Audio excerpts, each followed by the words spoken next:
El passat 14 de setembre, les escoles catalanes van iniciar de nou les classes amb 1.180.460 alumnes, 34.000 més que el curs passat.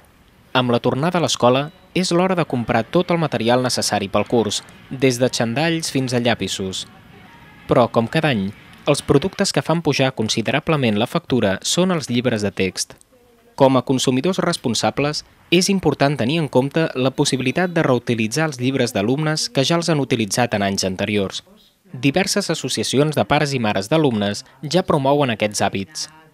La idea de reutilitzar els llibres implica que els nanos han d'aprendre també a cuidar el seu material, a tenir-ne cura, a pensar que aquell llibre que ells utilitzen no té una vida limitada a un curs, sinó que el curs següent hi haurà un altre company que l'utilitzarà. Aleshores és també fer veure a les criatures que les coses han de tenir una durada, tenen un valor, valen uns diners. D'aquesta manera, també s'ensenya als més petits a apreciar quan és necessari fer una despesa i quan no. Reutilitzant els llibres de text d'anys anteriors, contribuirem a reduir la despesa familiar de forma considerable i la vostra economia segur que ho agrairà.